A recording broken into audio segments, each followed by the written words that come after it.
Okay, so hello everyone and welcome to my Pathshala. दोस्तों, ये video कोई शॉर्ट वीडियो नहीं होने वाली है। ये वीडियो नहीं होने वाली है कि मैंने आपको ये बता दिया क्वेश्चन को सॉल्व कैसे करते हैं। ये वीडियो जो रहने वाली है, स्टैटिस्टिक्स के अंदर सारे के सारे नए कॉन्सेप्ट जो नए वेंडर ने एडुकेटिव ने पूछे हैं उनको हम कवर करेंगे और उनके पीछे के कॉन्सेप्ट को समझते हुए कवर करेंगे, जिससे आपका एक कॉन्फिडेंस बढ़ जाए कि हाँ भाई, इन क्वेश्चंस को हमें इस तरह करते हैं और क्यों करते हैं वो भी आपको समझ में आ जाएगा, जिससे कि आप इसके आसपास अराउंड भी कुछ पूछ लेगा ना कॉन्सेप्चुअल सवाल, वो भी आप इजीली कर पाओगे। देखो कौन कौन से नए टॉपिक एडुकेटिव ने ज्यादा पूछे हैं स्टैट्स में, वो मैं यहाँ पे बता दूं। Karl Pearson coefficient of skewness पूछा है, उसके लिए हमें स्क्यूनेस पता होनी चाहिए क्या होती है, तो डिटेल में समझते हुए चलेंगे, बहुत इंपॉर्टेंट है। फिर P15 P85 Q1 Q2 Q3 inter quartile range, quartile division, coefficient of quartile division, ठीक है, coefficient of mean deviation, about mean, ये ऐसे टॉपिक हैं जो आपने पहले नहीं पढ़े थे, ठीक है, स्टैट्स में। ये नए हैं और हमें इन्हें डिटेल में समझना होगा, क्योंकि अगर हम चाहते हैं कि आने वाले एग्जाम में ऐसे क्वेश्चंस को हम इजीली कर सके, विद कॉन्फिडेंस कर सके और मॉक्स में भी कर सके, ठीक है, तो उसके लिए जरूरी है कि इनको हम थोड़ा सा समझ लें, समझ के पढ़ें। एक बार मैं बताऊंगा और इनके आपस में क्या रिलेशन है ये भी आपको समझ में आ जाएगा, जिससे कि आप कॉन्फिडेंट फील करोगे और अब जब मॉक जब दोगे ना तो उनमें भी आप सही करने लगोगे। तो आपके अगर ये टॉपिक्स दोबारा से देखो पूछे जाने, ये बात पक्की है, सीजीएल में भी अगर सेम वेंडर रहा तो, और वो रहेगा ही, तो कम से कम 4 मार्क्स यहां से पक्के होने के चांसेस लग रहे हैं, या फिर 2 मार्क्स का तो आएगा ही आएगा, ठीक है। तो आइए देखते हैं, सबसे पहले स्टार्ट करेंगे स्क्यूनेस से। स्क्यूनेस अगर हिंदी में बताऊं तो क्या है भैया, वो तिरछापन, सीधी बात है। तो अब आप कहोगे सर ये तिरछापन किस चीज का तिरछापन? देखो मेरे पास सेट ऑफ डेटा है, ठीक है, 2, 5, 8, 10, 15 इस तरह से बहुत सारा डेटा है, या कुछ भी हो सकता है। अब सबसे पहले अगर मैं देखता हूं इस डेटा को, पहले मैं असेंडिंग ऑर्डर में अरेंज कर लूं, फिर मैं इसे देखता हूं कि भाई ये किस तरह से, इसका डिस्ट्रीब्यूशन किस तरह से है, ठीक। उसमें मैं देखना चाहता हूं कि डेटा अच्छा कौन सा है मेरे लिए और बेकार कौन सा है। कहने का मतलब किसमें डिस्ट्रीब्यूशन किसका परफेक्ट आ रहा है, किसका इम्परफेक्ट है। जैसे परफेक्ट डिस्ट्रीब्यूशन इस तरह का होगा, इम्परफेक्ट थोड़ा सा इस तरह का। कहने का मतलब क्या है, थोड़ा सा समझते हैं। अगर देखो यहाँ पे एक थोड़ी सी बात समझाऊंगा। देखो अगर मीन मीडियन मोड लगभग 1 से आ रहे हैं, ठीक, मतलब बिल्कुल आसपास है या लगभग बराबर है ना, तो उसमें कहते हैं हम कोई स्क्यूनेस नहीं, कोई तिरछापन नहीं, दिस इज परफेक्ट डिस्ट्रीब्यूशन। क्यों हम ऐसा कह रहे हैं कि मीन मीडियन मोड लगभग 1 से आ रहे हैं। एक एग्जांपल मैं आपके सामने लेता हूं, इनका बेनिफिट क्या होता है इस चीज का भी मैं आपको समझाने की कोशिश करता हूं। जैसे विराट कोहली का आपका एवरेज है वनडे का, मैं आपको कहता हूं कि भाई 60 रन का उसका एवरेज है, ठीक, उसका मीन है 60 रन। मान लो उसने बहुत सारी इनिंग खेली, किसी में 0 बनाया भैया, किसी में 2 बनाया, ठीक है ना, किसी में 4 बनाया, सही, किसी में उसने बनाया 10-15 रन, लेकिन किसी में 120 180 ऐसे ही बनाए, लेकिन जो मीन निकल के आ रहा है उसका वो अराउंड 60 निकल के आ रहा है, ठीक है। तो 60 एक ऐसी वैल्यू है जो हम कह सकते हैं कि विराट कोहली, अगर ये मैं कहूं कि कैसा प्लेयर है पूछा जाए तो मैं कहूंगा भाई उसका एवरेज 60 रन का है। इसका एक एग्जांपल मैं लेता हूं, मान लो उसने 200 मैच खेले, ठीक, 200 मैच खेले, तो उसने अगर उसका एवरेज 60 रन का है तो उसने टोटल रन किसके, उसके टोटल रन हो गए, आप कहोगे सर 12,000, ठीक, 12,000 टोटल रन उसने बनाए। तो अगर कोई मुझसे पूछे भाई विराट कोहली, वो क्रिकेट नहीं जानता, ठीक है बंदा, और अचानक से वो मुझसे पूछे कि विराट कोहली कैसा प्लेयर है आप बताओ, तो मैं उसे बस ये कहूंगा कि उसका एवरेज 60 है। एक नंबर बताने से सब कुछ समझ में आ जाएगा, क्योंकि अब उसने देखो टोटल वैसे 200 मैच खेले और 12,000 टोटल उसने रन बनाए, किसी में कितने किसी में कितने, लेकिन भाई 60 एक ऐसा नंबर है, इससे पता चल रहा है कि भाई वो कितना बढ़िया बैट्समैन है, कि ऑन एवरेज 60 मार्क्स तो 60 रन तो लगभग लगभग बनाता ही है वो। यहाँ से अगर सबसे ज्यादा जो वैल्यू उसकी रन में आ रही है वो भी 60 के अराउंड ही है, ठीक, और मीडियन भी उसका असेंडिंग ऑर्डर में अरेंज करने पे 60 बन रहा है, तो वो एक परफेक्ट डिस्ट्रीब्यूशन को दिखा रहा है। ये मैंने एक एग्जांपल छोटा सा लिया, लेकिन हमें स्क्यूनेस पता करनी होती है कि स्क्यूनेस क्या है और वो कब आएगा ज्यादा तिरछापन, ठीक, तो उसको एक एग्जांपल से समझते हैं। क्योंकि अगर मैं ये आपसे कहूँ ऐसे ऐसे बताऊं आपको कुछ समझ में नहीं आएगा, बहुत कंफ्यूजिंग है ये। मैं आपको एक एग्जांपल से समझाता हूँ जब आपको बहुत क्लियर होगा। यहाँ पे देखो एग्जाम्पल मैंने लिया है, आप मुझे इसका पहले बताओ मोड क्या है, ठीक है, तीनों चीजें हम पता करेंगे, मीन मीडियन मोड उसके हिसाब से डिसाइड होगा। तो मैंने कहा सर इसका मोड दिख रहा है 10 2 बार आ रहा है, तो मोड तो सीधा सीधा हो गया, जो वैल्यू सबसे ज्यादा आती है भैया वो क्या होती है, मोड, ठीक है। मोड है 10 2 बार आ रहा है, ठीक। फिर मैंने निकालना चाहा इसका मीडियन, ठीक है, मीडियन पता करना है।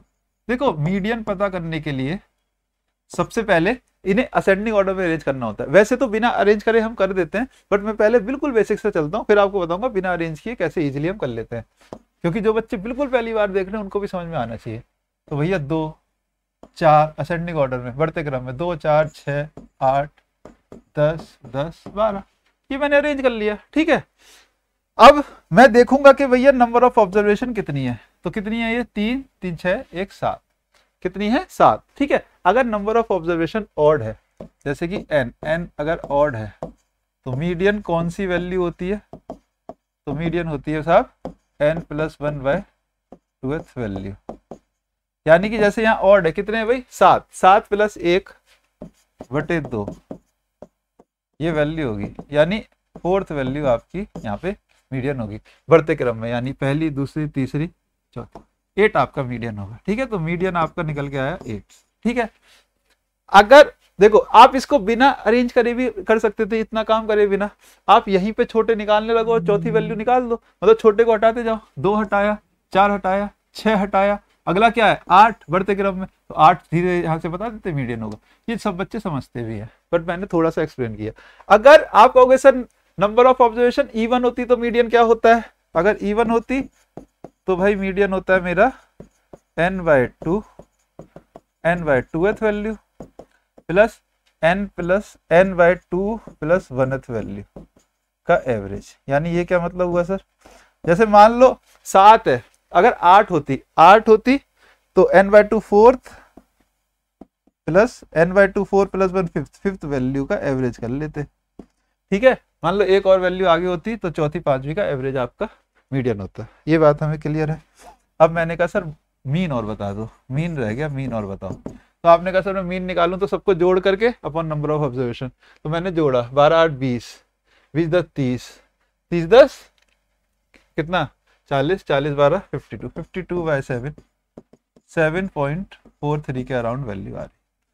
अब मैं इसका फ्रीक्वेंसी डिस्ट्रीब्यूशन बनाता हूँ, ग्राफ बनाता हूँ इसका, तब आपको ज्यादा चीजें क्लियर होंगी इजीली। मैंने ऐसे बनाने की कोशिश की। यहाँ पर लिखूंगा वैल्यूज हैं xi की वैल्यूज, यहाँ आएंगी xi मतलब x की वैल्यूज कौन कौन सी है। आपने कहा सर 2 एक वैल्यू है, तो 4 भी है, 6 भी है, इसमें तो 8 भी है। बहुत सिंपल एग्जांपल ले रखा है 12 भी। इस y एक्सिस पे लिखूंगा क्या फ्रीक्वेंसी। फ्रीक्वेंसी मतलब कौन कितनी बार आ रहा है। मान लो 1 2 3, बस इससे काम हो जाएगा मेरा। 2 कितनी बार आया मेरा? आपने कहा सर बनाना स्टार्ट करते हैं। 2 एक बार आया तो 1 पे, ठीक। फिर 4 एक बार आया, 6 एक बार आया, 8 एक बार आया, 10 2 बार आया, तो 10 2 बार आया भाई। 10 2 के सामने करो, फिर 12 एक बार आया। अगर इस डिस्ट्रीब्यूशन को मैं ड्रॉ करूं तो भाई ये ऐसे ड्रॉ हो रहा है, ठीक है। ऐसे मैं बना सकता हूं, इसे इस तरह बना सर। 10 आपका 2 बार आया, डिस्ट्रीब्यूशन बन गया। अब वैल्यूज बताओ मेरी मीन मीडियन मोड की क्या क्या है। तो आपने कहा सर मोड तो ये रहा, this is mode 10 is mode, yes sir 2 बार आ रहा है। मीडियन 8 है, 8 आपका मीडियन है। ये आपने कहा सर ये मेरा मीडियन है, वेरी नाइस। और मीन कहाँ है? आपने कहा सर इधर बनाते हैं, आइए। 7.43 एक वैल्यू है, 7.43 ये दिखा रही है, मीन को रिप्रेजेंट कर रही है, ठीक। अब हमें ये देखना होता है कि ये निगेटिवली स्क्यूड है या पॉजिटिवली स्क्यूड है, किस तरह स्क्यूड है। उसके लिए हमें क्या करना होता है, हमें देखना होगा एरिया अंडर कर्व।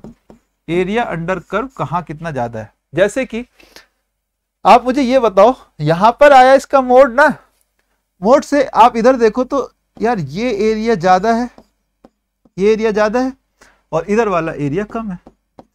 अगर इधर वाला एरिया ज्यादा है, अगर इधर वाला एरिया ज्यादा है तो ये कैसा निगेटिवली स्क्यूड, ये कैसा हुआ सर निगेटिवली स्क्यूड। और हमारा कार्ल पियर्सन कोफिशिएंट भी यही बताता है। ये लेफ्ट साइड पे ज्यादा है एरिया अंडर कर्व, ये वाला एरिया काफी ज्यादा है उससे, तो ये है निगेटिवली स्क्यूड। यानी कि मुझे एक चीज पता चली यहां से सर, बहुत इंपॉर्टेंट, कि मेरा मोड अगर बड़ा है मीडियन से और वो बड़ा है मीन से, तो कर्व मेरा निगेटिवली स्क्यूड है। कैसा निगेटिवली स्क्यूड? इस बेसिक क्वेश्चन इस पे पूछा जा सकता है। तो आप देखो यहां पे आओ वापस, है ना, निगेटिवली स्क्यूड, मोड ज्यादा है, मीन से बड़ा, मीडियन से बड़ा और मीन से भी बड़ा है, ठीक है। मीन से बड़ा मीडियन, मीडियन से बड़ा मोड, तो निगेटिवली स्क्यूड है, देखो इस तरफ लेफ्ट हैंड साइड पे ज्यादा है। अब पॉजिटिवली स्क्यूड क्या होता है, अगर मीन सबसे बड़ा आता और मोड सबसे छोटा आता, ठीक है, और मीडियन उनके बीच में, तो ये पॉजिटिवली स्क्यूड होता है। देखो इस तरफ का राइट हैंड साइड का ज्यादा है, दिस इज पॉजिटिवली स्क्यूड। तो हमें मेनली देखना है एरिया अंडर कर्व क्या कह रहा है, और कार्ल पियर्सन कोफिशिएंट भी हमें यही बताता है। यानी आप समझ गए होगे कि कार्ल पियर्सन कोफिशिएंट जो मेरा है, अगर वो निगेटिव आया तो निगेटिवली स्क्यूड कर्व है, और पॉजिटिव आया तो पॉजिटिवली स्क्यूड कर्व है। कैसे निकालते हैं वो बहुत इंपॉर्टेंट है। तो दिस इज स्क्यूनेस, इस पे बेसिक क्वेश्चन भी पूछा जा सकता है, मैंने आपको डिटेल में एक्सप्लेन किया, ठीक है। Karl Pearson coefficient of skewness इसीलिए हम निकालते हैं, पता करने के लिए हमारा कर्व कैसा है। इससे हमें डेटा का अंदाजा अच्छे से हो जाता है कि हम किस डाटा से डील कर रहे हैं, और हमारा जो है यूज उसका इजीली हम कर लेते हैं। तो भैया Karl Pearson coefficient of skewness, जिसे मैं KPCS को SK से भी डिनोट कर सकता हूँ, तो mean minus mode upon standard deviation.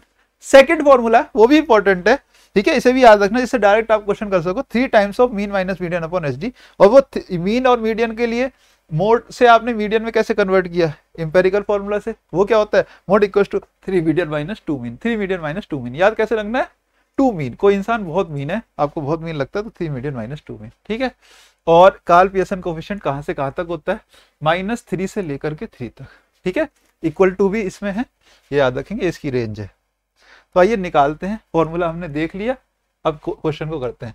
कह रहा है कि एक मॉडरेटली स्क्यूड डिस्ट्रीब्यूशन है, मतलब तिरछा तिरछा डिस्ट्रीब्यूशन है कोई, ठीक है, जिसमें रिटेल प्राइस, मैन के शूज की बात करी, उसका मीन प्राइस तो 20 है, मीडियन प्राइस 17 है, कोफिशिएंट ऑफ वेरिएशन 20% है, Karl Pearson coefficient of skewness बताओ।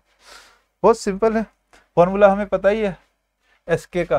क्या कौन सा क्या क्या दिया है यहाँ पे भैया, मीन और मीडियन दिया है, तो उसके लिए पहले आप स्टैंडर्ड डेविएशन आपके पास नहीं है, सेकंड वाले फॉर्मूले में ये दोनों चीजें, स्टैंडर्ड डेविएशन आपके पास नहीं है, तो आपने कहा सर कोफिशिएंट ऑफ वेरिएंस तो है, ठीक है, कोफिशिएंट ऑफ वेरिएशन तो है, यहाँ से मैं स्टैंडर्ड डेविएशन निकाल लूंगा।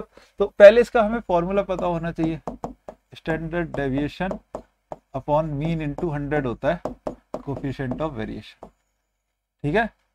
देखिए कितना वेरी कर रहा है, उसका फॉर्मूला क्या होता है, standard deviation upon mean into 100, यानी मीन को बेस लेते हुए भाई 20% वैल्यू आ रही है, यहाँ पे रख दो, तो स्टैंडर्ड डेविएशन यहाँ से निकल जाएगा, अपॉन मीन कितना है मेरा 20 है, इंटू 100, तो आपने कहा सर ये 5 और ये 4। अब कोई बच्चा यहाँ पे डायरेक्ट भी बता सकता था कि भाई मीन के रेस्पेक्ट में अगर होती है, जिसका कॉन्सेप्ट क्लियर है, तो आप कहोगे सर 20% अगर वैल्यू है और नीचे 20 आ रहा है ना, तो 20% का मतलब 1/5, और नीचे 20 आ रहा है तो 4/20 होगी। आप ऐसे भी कर सकते हो कि भैया 20% है ना, तो 20% का मतलब 1/5, लेकिन ये मीन है नीचे ये तो फॉर्मूले में मीन है, और जो कि ये तो 20 है, ये 20 है तो ऊपर 4 होगा, डायरेक्ट बिना कैलकुलेट किए भी बता सकते हो, है ना। तो ये आपने देख लिया, फॉर्मूला आप सीधे सीधे लगा दो, आप SK का आपको पता ही है क्या, 3 into mean minus median upon SD, यानी कि 3 times of 20 minus 17 that is, और ये कितना है नीचे 4, यानी 9/4 इसका सही आंसर हुआ। अगर 9/4 इसका सही आंसर है तो क्या है, पॉजिटिवली स्क्यूड है, और वैसे भी मीन बड़ा है मीडियन से, पॉजिटिवली स्क्यूड तो होना ही था, ये हम समझ गए। तो ऐसे ही पूछ सकता है कि निगेटिवली स्क्यूड है, पॉजिटिवली स्क्यूड है, क्या है, और ये आपको ऑप्शन एलिमिनेट करने में भी हेल्प करेगा। जैसे ये क्वेश्चन हमारे सामने आया, Karl Pearson coefficient of skewness, भैया मेरे पास निकालना है, मीन अगर 40 दिया है, मोड 50, अब मोड ज्यादा है, ठीक है ना, मोड ज्यादा है मीन से, तो निगेटिवली स्क्यूड होगा, ये बात पक्की है, तो कार्ल पियर्सन कोएफिशिएंट निगेटिव आना है, पॉजिटिव वाला आंसर तो हो ही नहीं सकता था, ठीक है। इस तरह से हम ऑप्शन भी एलिमिनेट कर पाएंगे एग्जाम के अंदर, है ना। अब कोफिशिएंट ऑफ वेरिएंस फिर से दिया है 25% कोफिशिएंट ऑफ वेरिएंस है, ठीक है भाई, ये नीचे कितना है 40, यहाँ से आप डायरेक्ट भी वैल्यू बता सकते हो, है ना, कि भैया ये 1/4 है और नीचे 40 है तो 10 आएगा, ठीक है, वो 10 आएगा तो -1 आंसर आएगा, बिना कुछ कैलकुलेट किए हो जा रहा है, ठीक है। तो पकड़ बनेगी आपकी इस वीडियो के बाद, मैंने आपको बोला भी है, देखो SK का जो फॉर्मूला है मोड वाला, वो क्या है, मीन माइनस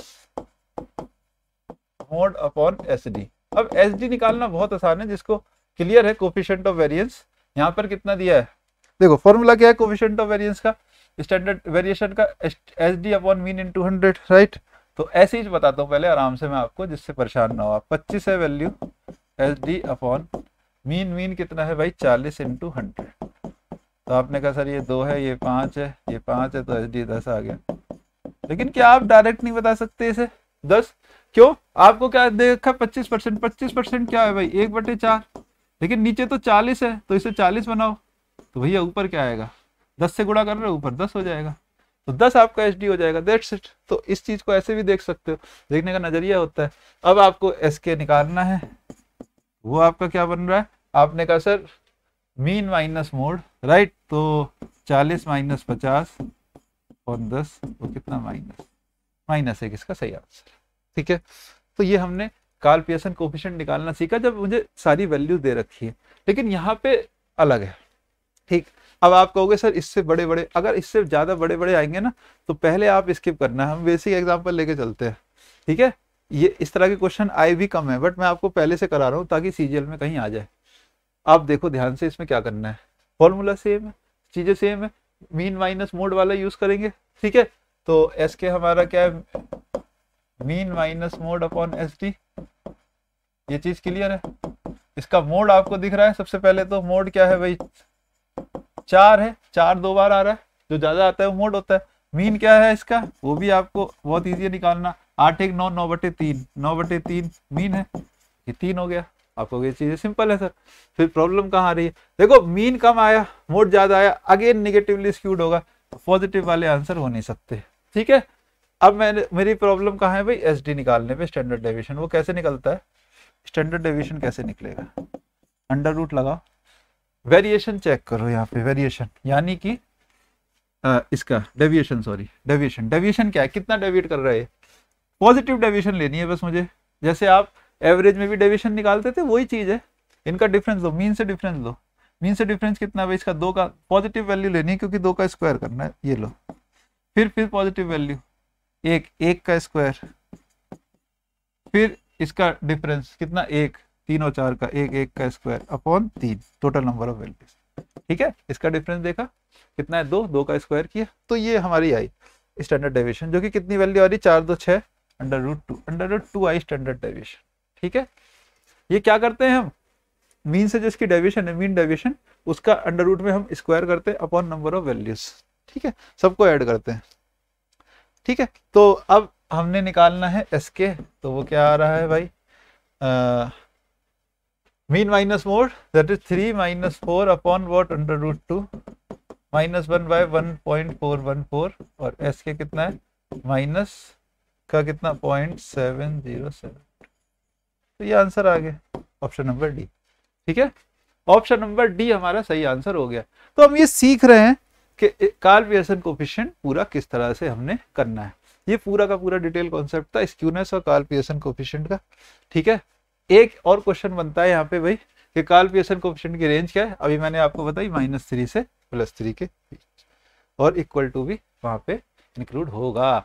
अब हम देखते हैं भैया जबरदस्त कॉन्सेप्ट P15 और P85 जो कि छाया हुआ है, और सिर्फ P15 और P85 ही नहीं देखेंगे, P53, P73, ठीक है, P37, दुनिया का कोई भी परसेंटाइल पूछ ले आपसे, आप कर पाओगे। क्या है ये, परसेंटाइल निकालना सीख रहे हैं, ठीक है। तो P15 क्या है, 15th परसेंटाइल है, 15% डेटा या तो P15 के बराबर है उससे कम है, इसके बराबर या इससे कम 15% डेटा, अगर मैं पहले असेंडिंग ऑर्डर में अरेंज कर लूं तो, ठीक है। अगर डाटा असेंडिंग ऑर्डर में अरेंज है तो 85% डेटा या तो इससे कम है या इसके बराबर है, दिस इज 85th परसेंटाइल। कोई कल को आपसे पूछ ले 52 परसेंटाइल निकालो, सेम प्रोसेस यूज होगा, दुनिया की कोई परसेंटाइल निकालनी आपको आ जाएगी अब के बाद, ठीक है। तो ये तो इसका कॉन्सेप्ट है, निकालते कैसे वो हमें सीखना बहुत इंपॉर्टेंट है। देखो भैया P15 इस वैल्यू का कैलकुलेट करना, अच्छी खासी बढ़िया वैल्यूज मैंने आपके सामने ली है। सबसे पहले आप इनको क्या करना है, असेंडिंग ऑर्डर में अरेंज, सबसे पहला काम तो यही है कि असेंडिंग ऑर्डर में अरेंज करो। तो आपने अरेंज करना स्टार्ट किया, आपने कहा सर 5 8 ठीक 12 20 24 36, सही है सब, असेंडिंग ऑर्डर में अरेंज हो गया। नेक्स्ट स्टेप क्या है, स्टेप नंबर 2, आपको इसकी क्या निकालनी है, index position of percentile, index position of percentile, मतलब जो भी परसेंटाइल आप कैलकुलेट करना चाहते हो उसकी इंडेक्स पोजीशन क्या है। कहने का मतलब कि जैसे ये पहली वैल्यू है ना, this is first value, this is second value, this is third, fourth, fifth, six. तो इसमें कहां पर लाई करेगी ये मेरी 15 परसेंटाइल, ठीक है, किस किस के बीच में लाई करेगी ये मुझे निकालना होगा। तो उसके लिए मेरे पास फॉर्मूला है सर, वो क्या है, P K is K into N plus one upon 100। What, P K equals to K into N plus one upon 100, बहुत इंपॉर्टेंट है। तो मैंने कहा सर यहाँ से P15 निकालना है मुझे की पोजीशन क्या आ रही है, पोजीशन आ रही है, वैल्यू अभी नहीं आ रही, पोजीशन आ रही है, ध्यान से सुनो। तो P15 क्या है भाई, 15 इंटू कितनी वैल्यूज है, 6, 6 प्लस 1 7, 7/100, यानी P15 क्या है भाई 1.05 वैल्यू होगी, है ना, 1.05 वैल्यू होगी इसमें। यानी कहां पर होगी वो भैया, पहली वैल्यू और दूसरी वैल्यू के बीच में, फर्स्ट और सेकंड के बीच में होगी, ठीक है, बिटवीन फर्स्ट एंड, यानी 1.05 वैल्यू कोई है, 1.05 वैल्यू मेरी है इस पूरे डेटा में। वो कैसे निकालूं, 5 और 8 के बीच में 1.05 वैल्यू निकालने का तरीका देखो बहुत सुंदर है।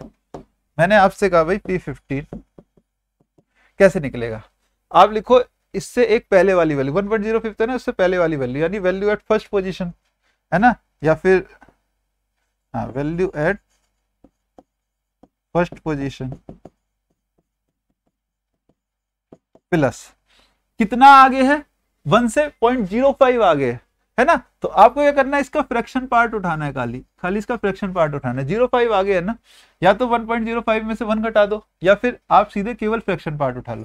कहने का मतलब 1.05 में से ये इंडेक्स में लोअर पोजीशन, इंडेक्स क्या होता है, पहला चैप्टर, दूसरा चैप्टर, तीसरा, वही इंडेक्स है, वही ये इंडेक्स है, पहली वैल्यू, दूसरी वैल्यू, तीसरी वैल्यू, इसमें से भाई 1.05 में से तो 1 घटाओ ऐसे, या फिर आप कहो भाई सीधे इसका केवल फ्रैक्शन पार्ट, क्योंकि मुझे बस ये देखना है कितना आगे, ठीक। तो fraction part of what index position, जो मेरी पोजीशन आई है इंडेक्स में उसका लेना है क्या, फ्रैक्शन पार्ट, केवल फ्रैक्शन पार्ट लेना है। और second minus first, second value minus first value, second value minus first, ये हमेशा के लिए हो गया आपके पास। मतलब कहने का मतलब मान लो तीसरे और चौथे के बीच में आती, मान लो 3.25 आती, तो 3.25 में क्या करता मैं, 12 प्लस 0.25 आगे है, ठीक है, 12 प्लस 0.25 इंटू 20 माइनस 12, तो वहां पे आ जाता है, बस बात खत्म। तो कोई भी परसेंटाइल दुनिया में आप अब यहाँ से निकाल सकते हो। अब इसका आंसर बताना रह जाता है बस 5 प्लस क्या 0.05 इसका फ्रैक्शन पार्ट है, into 8 minus 5, 8 minus 5 that is 3, 5.15 इसका सही आंसर, ठीक है, 5.15 इसका सही आंसर। तो इस तरह से हो 15 परसेंटाइल कैलकुलेट करते हैं। अगर समझ में आ गया हो तो 85 परसेंटाइल आप इसकी इजीली कैलकुलेट कर लोगे। सबसे पहले असेंडिंग ऑर्डर, जो कि हम पिछले क्वेश्चन में कर ही चुके हैं अरेंज, है ना, असेंडिंग ऑर्डर में अरेंज होगा, क्योंकि हम इसे सेम डेटा है, तो 5, 8, 12, 20, 24, 36। अगला काम इंडेक्स पोजीशन निकालना है ना। फॉर्मूला क्या था, पीके equal to K into N plus 1/100, right. तो के इंटू P85 निकालना है इस बार, है ना, P85 निकालना, 15 नहीं। तो 85 के लिए 85 इंटू एन प्लस 1 सेम है 7/100, दैट इज व्हाट 10 बजे 35, 5.95, 5.95 वैल्यू होगी, 5.95 इसकी पोजीशन आई है। हमने कहा सर फर्स्ट ये थी, सेकंड ये थी, इस तरह से फिफ्थ ये है और सिक्स्थ ये है, 5.95 वैल्यू आ रही है, 5.95 वैल्यू, 5.95 वैल्यू है ये पोजीशन। कितना आगे है, 0.95 इससे आगे है ना। तो कैसे निकालते हैं, अब आपको पीछे देखने की कोई जरूरत नहीं है। इससे एक lower value 24 plus fraction part इसका 0.95, यस सर 0.95, क्लियर है 0.95। अब क्या करूं, higher minus lower, that is 36 minus 24, इनके बीच में वो वैल्यू चाहिए ना, तो डिफरेंस इनका करेंगे और ये देखेंगे कितना इससे आगे है, वहां से निकल के आ जाएगा। तो 36 माइनस 24, तो कितना आ रहा है, 24 प्लस कितना ज्यादा इससे 12, तो 12 पंजे 60, 11.4 ज्यादा इससे, यानी 35.4। देखो एक बात पक्की समझ लो, अगर 5.95 आए तो इन दोनों के बीच में ही लाई करेगी, 85th परसेंटाइल, ये बात पक्की है। तो ऑप्शन में अगर इनके इधर इधर हो, जैसे ये नहीं हो सकता था, 25 तो हो सकता है इनके बीच में ही है, 27 भी हो सकता है, 34 भी ये सारे हो सकते हैं इसमें, इसमें तो कोई दो राय नहीं। जैसे यहाँ पे देखो तो 5 और 8 के बीच में आपका आंसर आना है, तो भैया ये सारे 5 और 8 के बीच में ही है, अगर नहीं हो तो ऑप्शन एलिमिनेट हो जाता है। तो ये हमने सीख लिया सर 15 और 85th परसेंटाइल। अगर आपसे 73rd परसेंटाइल पूछ ले तो भी आप निकाल लोगे यहाँ से, 52nd परसेंटाइल पूछ ले, ठीक है, आपसे पूछ ले 95th परसेंटाइल, 90 परसेंटाइल, सब निकाल लो। और परसेंटाइल के कॉन्सेप्ट पे ही अब देखो पढ़ने का फायदा क्या है, इस तरह से रिलेट करते हुए परसेंटाइल के कॉन्सेप्ट पे ही ये क्वार्टाइल्स है, नाम से भी क्लियर हो रहा है, क्वार्टाइल परसेंटाइल। तो एक क्वार्टर की परसेंटाइल वो क्वार्टाइल हो गया। कहने का मतलब भाई 25% डेटा, देखो 25% डेटा मेरा फर्स्ट क्वार्टाइल के या तो बराबर है उससे कम है, ठीक है। तो Q1 जो है फर्स्ट क्वार्टाइल वो क्या है मेरे पास 25th परसेंटाइल ही Q1 है। इसी तरह से 75% डेटा भाई 75% डेटा Q3 से या तो कम है या उसके बराबर है, ये Q3 कहलाता है 75th परसेंटाइल, ध्यान से सुन लो। तो 75th परसेंटाइल ये है।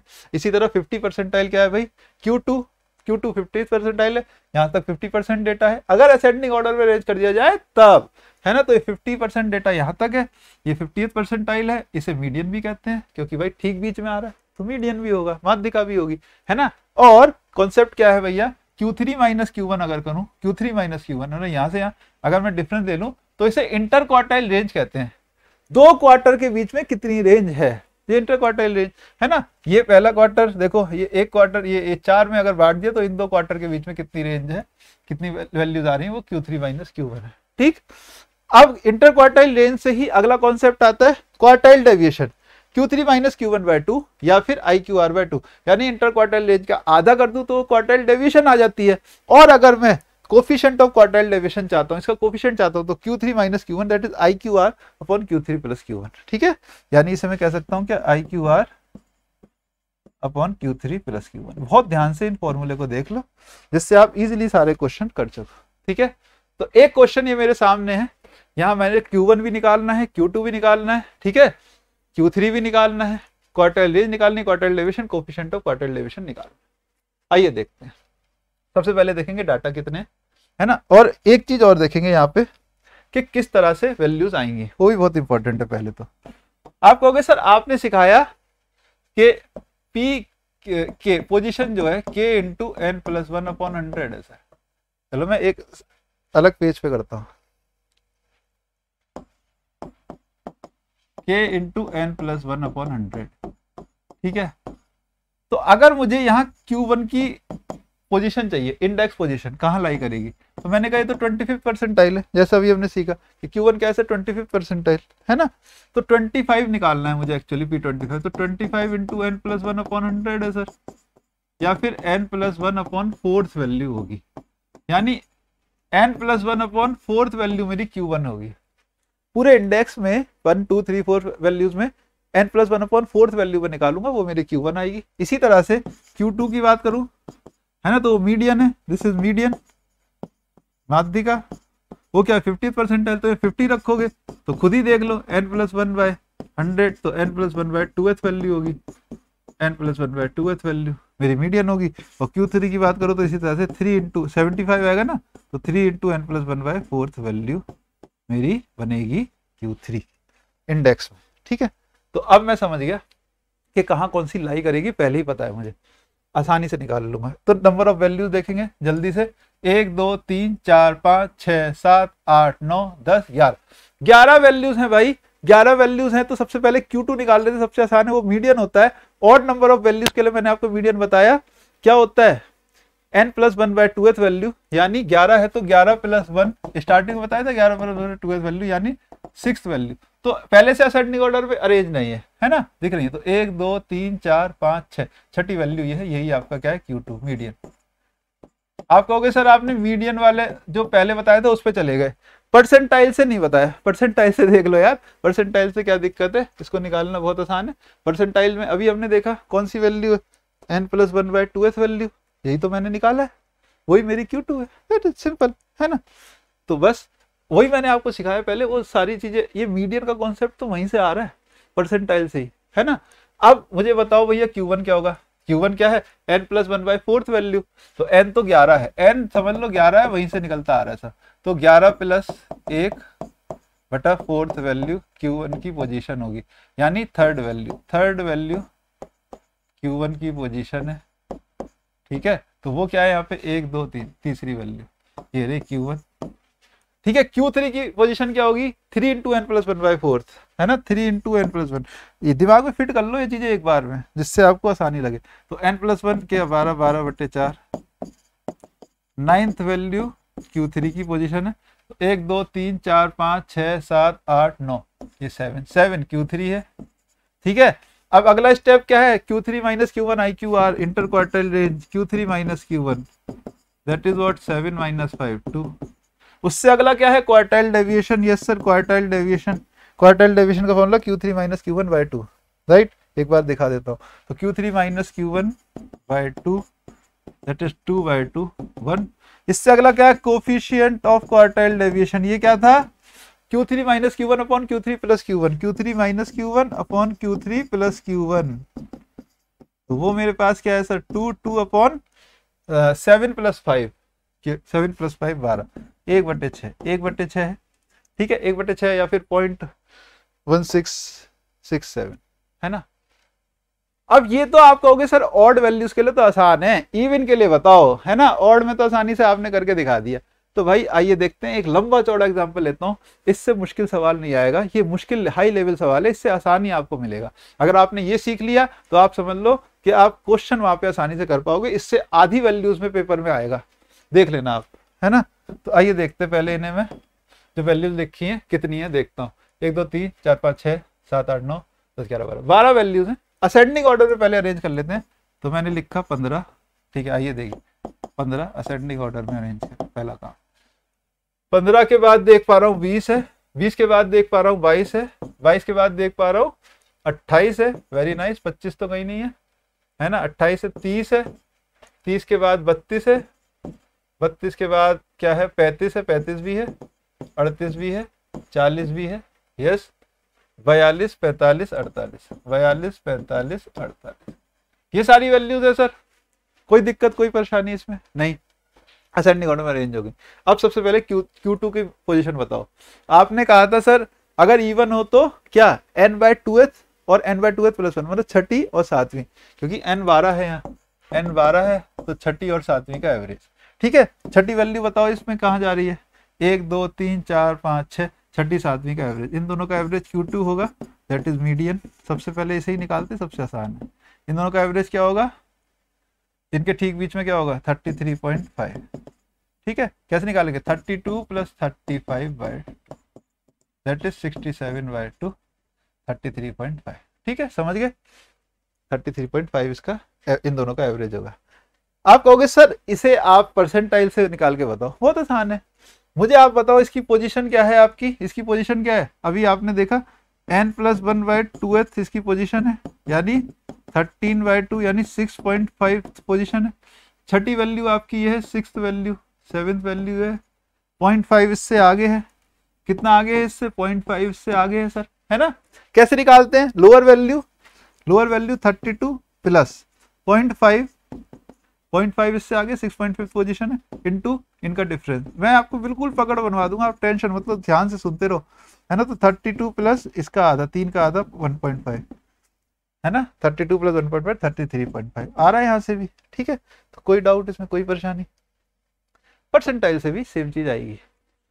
अब हम देखते हैं भाई Q1 की पोजीशन क्या है। Q1 की पोजीशन में निकालने गया तो क्या है, n plus 1/4 position, n plus 1/4, तो 13/4 वैल्यू या फिर 3.25 वैल्यू। 3.25 वैल्यू कहाँ लाई करेगी, 1 2 3, ये थर्ड है, ये फोर्थ। 3.25 वैल्यू यहाँ कहीं लाई करेगी, 3.25 इसमें मुझे चाहिए। कौन सी चाहिए, 3.25। ठीक, तरीका बताओ मुझे करने का जल्दी से। तो मैंने कहा सर 22 प्लस Q1 निकाल लो सीधे, छोटी वैल्यू प्लस कितना आगे है 0.25 इनटू इनका difference 28 minus 22, yes sir. Fast करने लग जाओगे आपको एक बार समझ में आ गया। तो 6/4 23.5, तो ये आया Q1। Q1 क्या है 23.5। Yes sir. इसी तरह अब मुझे बताओ Q3 की वैल्यू 75th परसेंटाइल की पोजीशन। तो 75th परसेंटाइल के 3 × n+1/4। ठीक है, Q3 की पोजीशन क्या है 3 × n+1 13, 13/4, 39/4 कितना आएगा 9.75, 9.75 वैल्यू। तो 9 कहां पर है भाई 12, 11, 10, 9, 9 9th वैल्यू ये है, 10th वैल्यू ये है, 9.75 वैल्यू, 9.75 कोई वैल्यू होगी। कितना आगे है 0.75 आगे है। Q3 के वैल्यू लिखना स्टार्ट करो। 40 प्लस 0.75 इंटू इनका डिफरेंस दैट इज 2। ठीक है, यानी 1.5 इसमें ऐड होगा, यानी 41.5। ये लो Q3 में आ गया 41.5। आप कहोगे सर बहुत आसान हो जा रहा है, अब तो सीख गए है ना। अब Q3 माइनस Q1 करूं तो IQR आ जाएगा सर। Q3 माइनस Q1 करूं तो ये रहा IQR, जो कि क्या है, इनको डिफरेंस करूं तो 18, IQR 18 है। क्वार्टाइल डेविएशन क्या है IQR/2, यानी 18/2, 9, ये भी आ गया। एक रह गया बस कोफिशिएंट ऑफ क्वार्टाइल डेविएशन और काम खत्म हो गया। तो कोफिशिएंट ऑफ क्वार्टाइल डेविएशन क्या है Q3 minus Q1, yes that is 18 upon Q3 plus Q1, इन दोनों को ऐड करो 41.5 प्लस 23.5, क्योंकि सर मेरा क्या आ रहा है 18/1 होगा ये, तो 24 और 41 65। सही, ये वैल्यू आ रही है। लगभग लगभग कितनी आएगी 0.27 के अराउंड आएगी। ठीक है, तो दोस्त ये थी पूरी की पूरी मेहनत। हमने सीखा Q1, Q2, Q3, quartile deviation, inter quartile range और कोफिशिएंट ऑफ क्वार्टाइल।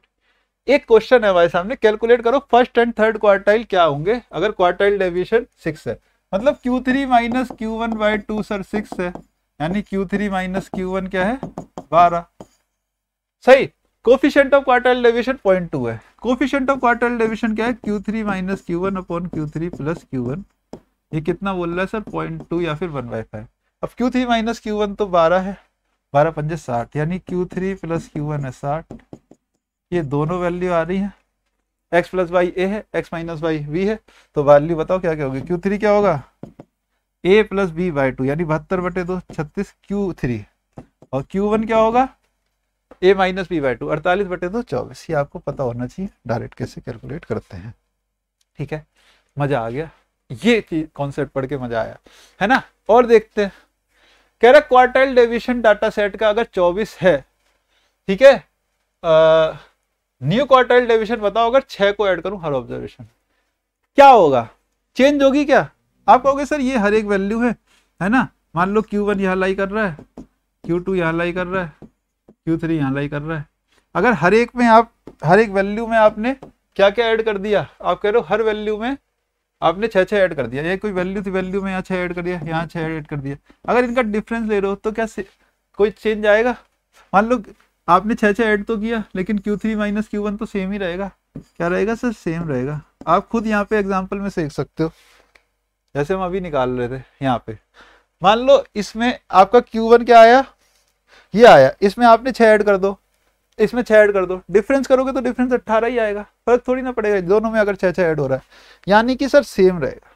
ठीक है, लेकिन सिर्फ इतना जानना जरूरी नहीं है, मैं आपको पूरा डिटेल कॉन्सेप्ट दे देता हूँ सभी वैल्यूज के लिए, सभी हमारी चीजों के लिए। कहने का मतलब क्या है, चाहे मीन हो, मीडियन हो, वेरिएंस हो, स्टैंडर्ड डेविएशन हो, क्वार्टाइल डेविएशन हो, भाई यहाँ पर ऐड करने पे और मल्टीप्लाई करने पे, डिवाइड करने पे क्या होता है। अगर मीन है, मीन में आप 5 ऐड करते हो तो हर एक वैल्यू में अगर आप 5 ऐड करते हो, मतलब पहली में, दूसरी में, तीसरी, हर एक में 5 ऐड करते हो, मीन में 5 ऐड होता है। और हर वैल्यू में से 2 घटाते हो, हर वैल्यू में 2 घटता है। अगर मल्टीप्लाई करते हो 3 की, तो हर मीन में भी 3 की मल्टीप्लाई होगी। अगर हर वैल्यू में से, हर एक वैल्यू में से आपने 7 डिवाइड कर दिया तो मीन में ही 7 डिवाइड होगा। सेम कहानी मीडियन के लिए, ठीक है ना। प्लस माइनस 5 करोगे तो प्लस माइनस 5 यहाँ हो जाएगा, प्लस 5 करोगे -2 करो तो इसमें भी होगा, मल्टीप्लाई करोगे डिवाइड करोगे वहां भी होगा। अब आते हैं सर वेरिएंस पे, बहुत इंपॉर्टेंट। वेरिएंस की जो कहानी है ना, वो होता है सिग्मा स्क्वायर, यानी आप हर डेविएशन का स्क्वायर करते हो और फिर उसका एवरेज करते हो। तो यहाँ प्लस माइनस करने पे तो सेम रहता है, चेंज नहीं होता, बहुत इंपॉर्टेंट। लेकिन अगर इंटू 3 करो तो 3 का स्क्वायर मल्टीप्लाई हो जाता है वेरिएंस में, ठीक है। डिवाइड बाय 7 करो तो 7 का स्क्वायर डिवाइड हो जाता है। देखो मल्टीप्लीकेशन क्या है, डिवीजन क्या है, मल्टीप्लीकेशन जो है वही डिवीजन भी है, बस फ्रैक्शन की मल्टीप्लाई डिवीजन है ना। तो अगर मल्टीप्लाई करने पे 3 स्क्वायर होगा, डिवाइड करने पे 7 स्क्वायर होगा। इसी तरह सब्ट्रैक्शन क्या है भाई, नेगेटिव वैल्यू का एडिशन, तो वो तो सेम चीज है ना। अगर चेंज नहीं हो रहा है प्लस करने पे तो माइनस पे भी चेंज नहीं होगा, ये बात पक्की आपको समझ लेनी है। तो स्टैंडर्ड डेविएशन भी चेंज नहीं होता है, लेकिन स्टैंडर्ड डेविएशन क्या है, अंडर रूट वेरिएंस। अगर ये अंडर रूट वेरिएंस है तो इंटू 3 कर रहे हो तो भाई स्टैंडर्ड डेविएशन में इंटू 3 होगा, है ना। यहाँ अगर 3 स्क्वायर होता है या तो इंटू 3 होगा, क्योंकि अंडर रूट वेरिएंस है ये स्टैंडर्ड डेविएशन, ये डिवाइड बाय 7 होगा। अब क्वार्टाइल डेविएशन की बात कर लेते हैं, जो हमारा अभी का टॉपिक है। अगर +5 कर रहे हो तो सेम रहेगा, -2 कर रहे हो तो सेम रहेगा, प्लस माइनस पे चेंज नहीं आएगा। लेकिन अगर इंटू 3 हर वैल्यू में करो तो इंटू 3 हो जाएगा, डिवाइड बाय 7 करो तो डिवाइड बाय 7 हो जाएगा। आप यहाँ देख भी सकते हो, ठीक है। अगर भाई आप यहाँ इंटू 6 कर दो और यहाँ इंटू 6 कर दो तो क्वार्टाइल डेविएशन के 18 इंटू 6 आएगी, है ना। ये बात आपको समझनी है, ठीक। तो नेक्स्ट क्वेश्चन इसी पे है कि क्वार्टाइल डेविएशन डाटा सेट की 16 है, क्या क्वार्टाइल डेविएशन होगी अगर हर ऑब्जर्वेशन को 5 से गुणा कर दें। तो भाई क्वार्टाइल डेविएशन में भी 5 की मल्टीप्लाई हो जाएगी और वो 80 बन जाएगी, क्योंकि आपने हर एक ऑब्जर्वेशन को 5 से गुणा कर दिया, ठीक है। नेक्स्ट देखते हैं, कह रहे हैं इसमें से क्वार्टाइल डेविएशन के लिए क्या ट्रू है, क्या ट्रू है भाई। ये बेस्ड ऑन ऑल ऑब्जर्वेशन है, अफेक्टेड बाय एक्सट्रीम वैल्यूज है, या फिर बेस्ड ऑन 50% ऑफ डेटा है। Based on only 15% of data है, क्योंकि क्वार्टाइल डेविएशन हम Q3 माइनस Q1 से निकाल रहे हैं, ठीक है। और Q3 माइनस Q1 क्या है, आइए देखते हैं, क्योंकि हम इस चीज को समझ चुके हैं अच्छे से कि भाई हमें तो ये 25% ये 25% Q3 माइनस Q1 केवल इस पे ही डिपेंड कर रही है इंटर क्वार्टाइल रेट, और क्वार्टाइल डेविएशन तो कुछ नहीं है, यही है y2, है ना। तो भाई इसी रेंज पे डिपेंड कर रही है, तो जाहिर सी बात है 50% ऑफ डेटा पे डिपेंड कर रही है। ये बात भी हमने समझ ली बहुत अच्छे से, ठीक है। एक और क्वेश्चन है, कह रहा है कि वैल्यूज डाटा सेट की सब सारी की सारी सेम वैल्यूज है, क्वार्टाइल डेविएशन क्या होगी भाई, 0 होगी। सारी सेम वैल्यूज है, मान लो 10 10 10, सारी वैल्यू 10 10 10 है, हर एक वैल्यू 10 10 10 है, तो आपका Q1 Q2 भी जो आएगा वो भी सेम आएगा, सब कुछ सेम होगा, और क्वार्टाइल डेविएशन जो है इसकी 0 होगी, कोई डेविएशन नहीं होगी इसमें, ठीक है। एक और छोटा सा कॉन्सेप्ट और आ रहा है, फेस के एग्जाम में खूब आया, सीजल में भी आएगा, जो हम पहले से पढ़ रखा है लेकिन बस लास्ट स्टेप नहीं पढ़ रखा। कहने का मतलब coefficient of mean deviation about mean बतानी है हमें, ठीक है।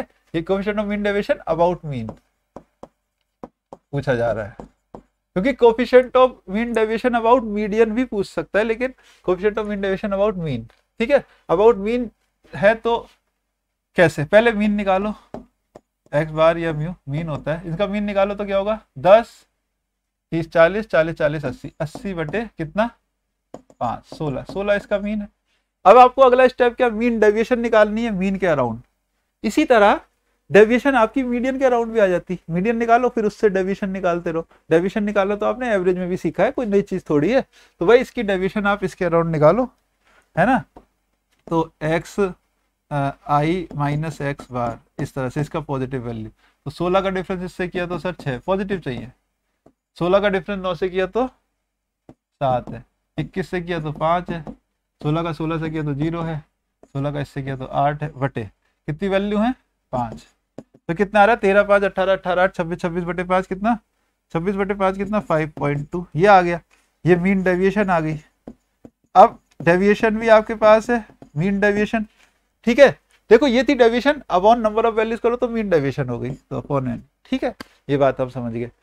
कोफिशिएंट बताना है, तो कोफिशिएंट कुछ नहीं है, इन दोनों को डिवाइड करना है बस। कोफिशिएंट ऑफ मीन डेविएशन क्या है, that is nothing but mean deviation upon mean, mean deviation upon mean, that's it. यानी कि 5.2 अपॉन 16, दैट इज व्हाट 0.325 आपका आंसर हो।